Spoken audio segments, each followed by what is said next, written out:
3, 2, 1.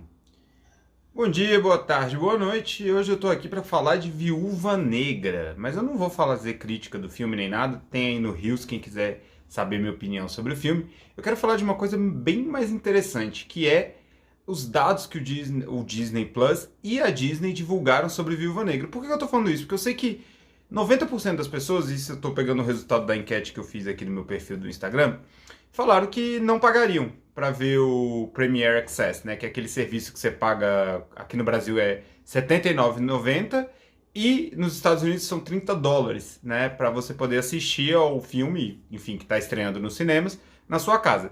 Esse serviço ele estreou junto do Disney Plus e tem essa expectativa por causa da pandemia, não são todos os lugares que têm os cinemas abertos. Aqui no Brasil muita gente ainda está com medo e com algum grau de razão de ir aos cinemas. Então tinha toda essa expectativa. E aí começaram a sair os dados. Já se sabia que Viúva Negra seria um sucesso. Isso não tem dúvida, porque os filmes da Marvel junto da Disney sempre são um sucesso. Então começaram a sair os primeiros dados e logo de cara veio, na sexta-feira ainda, a Disney informou que Viúva Negra tinha feito 39,5 milhões de dólares na estreia nos Estados Unidos. O que isso quer dizer? Quer dizer que foi a maior estreia, né, nos Estados Unidos depois que a pandemia começou. Eu tô com uma colinha aqui, então vou ter que dar uma olhada.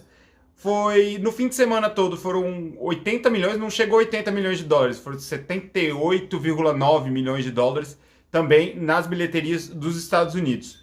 E aí, veio, globalmente, somando tudo, chegou a. Também foi 78 milhões de dólares nas bilheterias mundiais. Aqui no Brasil, especificamente, foi 11 milhões de reais. Né? Daí, fazendo a conta, dá 2 milhões de dólares, mais ou menos. Então, o Brasil contribuiu aí para esse sucesso de Viúva Negra logo na estreia. Só que aí veio o dado que chamou a atenção de todo mundo, porque essa questão do streaming é muito complicada, não tem transparência nenhuma.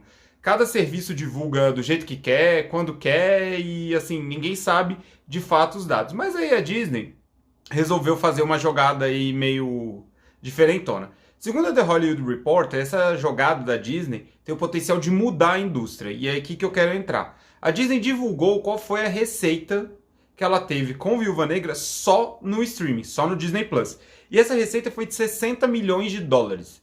Isso significa mais ou menos que 2 milhões de assinantes do Disney Plus viram o filme pelo Premier Access. Né? Porque o Premier Access ele cobra uma taxa extra, como eu falei, já dei os valores, de quem é assinante do Disney Plus. Enfim, por que isso tem o potencial de mudar a indústria? Porque a Disney pode começar a forçar seus concorrentes, e aí a gente tem que ver o Warner, principalmente com o HBO Max, e principalmente Netflix, com o seu próprio serviço, enfim, o mais consolidado streaming do mundo, a divulgar os dados, né? E não só divulgar os dados quando quer mostrar que a coisa foi um sucesso ou que deu muito certo. E aí que vem algumas conclusões interessantes. Porque muita gente falou, logo que se divulgou essa ideia do Premier Access, que isso seria um fracasso. Eu não discordo. Eu acho que não é uma ideia muito inteligente você cobrar um valor altíssimo por um produto que está no cinema por um preço muito mais barato. Então, por exemplo, pegando o exemplo aqui do Brasil, por R$ 70, que é o valor do Premier Access no Brasil, você consegue ir ao cinema, pagar estacionamento e comprar pipoca, né? Então, e você tem uma experiência. Eu estou ignorando o fato que a gente está no meio de uma pandemia, enfim, porque eu acho que é importante para a gente ter uma ideia do modelo de negócio, porque ele vai continuar depois da pandemia. No entanto, para a Disney tem uma jogada aí, porque a gente não sabe exatamente como que funciona o acordo da Disney, que é o estúdio, com todos os distribuidores no mundo afora. Mas pegando o caso dos Estados Unidos, que é o que a gente tem notícia, a Disney tem um acordo de 50% vai para o estúdio, 50% vai para a cadeia transmissora. Para o Cinemark, por exemplo, lá dos Estados Unidos. E aí, como funciona? Um filme, por exemplo, que arrecadou 80 milhões no fim de semana, 40 milhões vai para a Disney e 40 milhões vai para né, as cadeias de cinema, porque não é uma só, claro, são várias.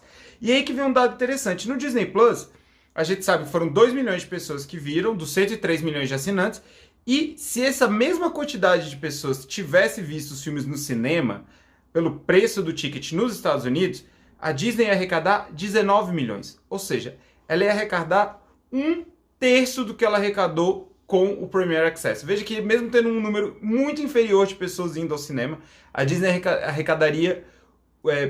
mesmo tendo um número muito inferior de pessoas indo assistir o filme no Premier Access, a Disney conseguiu arrecadar 3 vezes mais do que ela arrecadaria se fosse no cinema. É isso mesmo, gente? Sou péssimo de matemática, então se eu estiver falando besteira, mas não é não, né? Porque daí dá 3 vezes 20, vai dar 60 milhões. É isso mesmo. Então, olha que genial que pode ser para o produtor, né? No caso, para o estúdio, ele vai ganhar muito dinheiro, um dinheiro extra, que possivelmente essa pessoa esperaria chegar em outra plataforma, porque ela não quer ir ao cinema, ela quer ver em casa.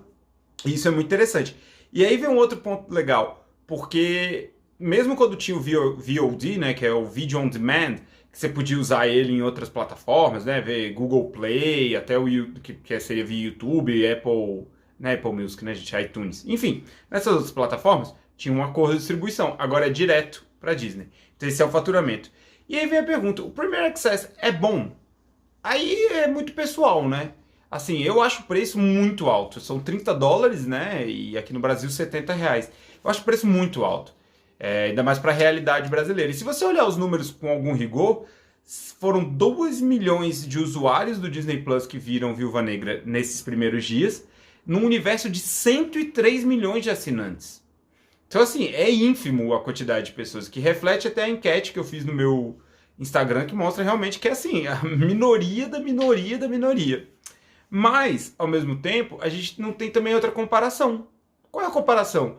Cruella, por exemplo, teve uma estreia de 23 milhões de bilheterias, 23 milhões de dólares em bilheterias nos Estados Unidos. A gente não sabe como ela performou no Premier Access, porque a Disney não divulgou esses dados.